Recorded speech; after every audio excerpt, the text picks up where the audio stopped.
les dirigeants du monde, après la Deuxième Guerre mondiale, quand la bombe atomique a été utilisée au Japon contre Nagasaki et Hiroshima, eh bien, ils ont décidé que plus jamais il faudrait utiliser la bombe atomique, c'était trop grave.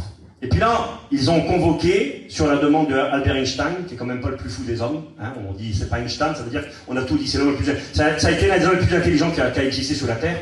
Eh bien, Einstein, quand il a vu les dégâts de la bombe atomique, il a dit, on va créer un groupe d'hommes et de femmes scientifiques qui chaque année se réunira pour essayer d'avertir et de mettre en garde les menaces qu'il y a d'une fin du monde.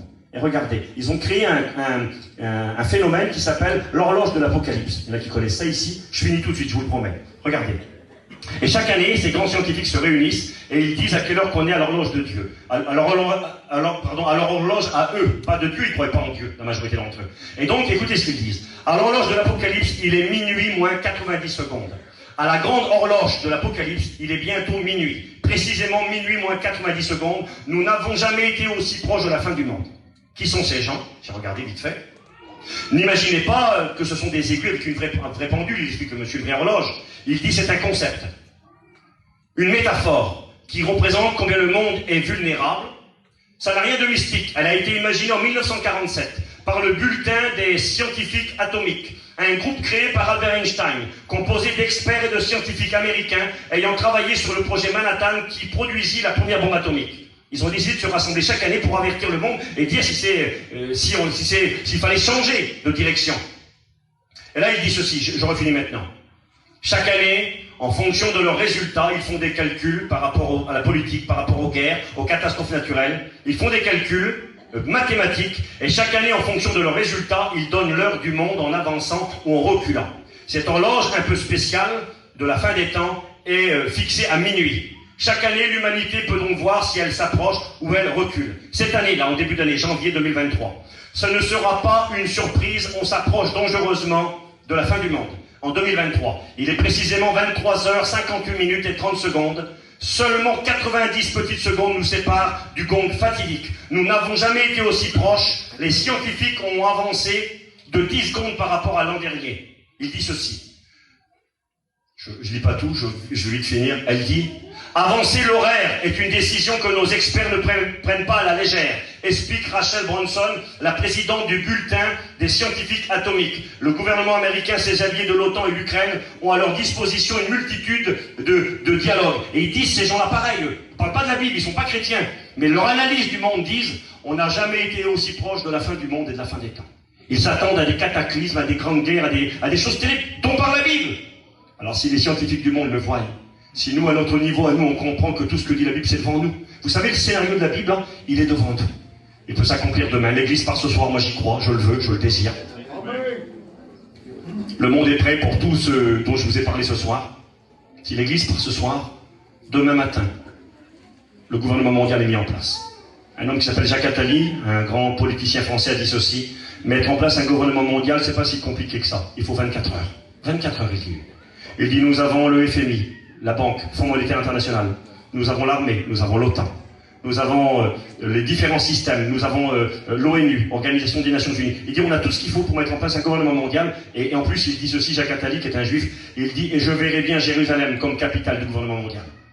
Et s'il ferait ça, il reprendrait Jérusalem aux juifs. Les juifs n'accepteront jamais.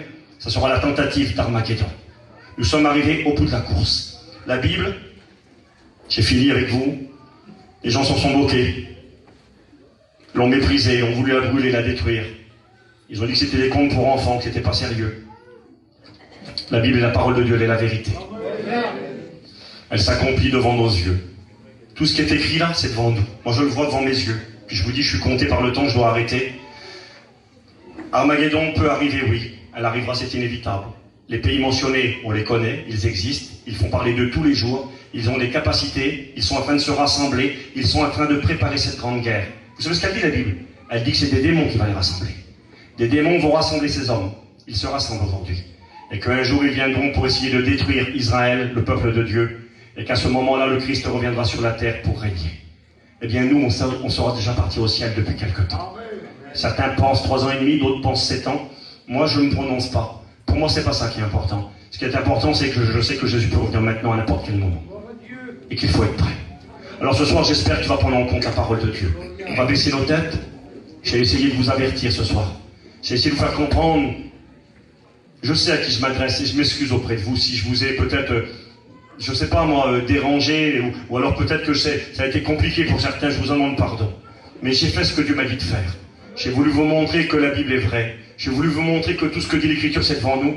Et que ce soir il y a possibilité pour toi d'obtenir la grâce, d'obtenir le pardon de tes péchés et d'éviter toutes ces choses qui arrivent à grande vitesse sur le monde. Le titre de mon message était « En route vers Armageddon ». Le monde est en route, le train est lancé à grande vitesse, semblable à un TGV qui va à 300 à l'heure et rien ne pourra l'arrêter. Ça arrive très très très vite devant nous. Ça veut dire quoi? Ça veut dire que Jésus aussi va venir prendre ses chrétiens dans Paris. Amen. Peut-être ce soir. Chrétien, tiens bon. Serviteur de Dieu, mon frère, tiens bon. Travaille pour Dieu comme tu l'as jamais fait. T'as pas de temps à perdre, le Christ arrive. Faut que tu mettes tout ton cœur, toute ta force. C'est pas facile, il a jamais dit que ça serait facile. Tu veux baisser les bras, non c'est pas le moment, relève la tête. Prends courage, il arrive. Puis toi mon copain qui n'est pas chrétien, ou toi qui es rétrograde, mon frère, ma soeur, reviens vite à la maison. Il arrive à grande vitesse te chercher. Tu peux éviter toutes ces misères qui viennent. Alors ce soir, tourne-toi vers lui et il te fera grâce. Seigneur, je te loue et te dis merci.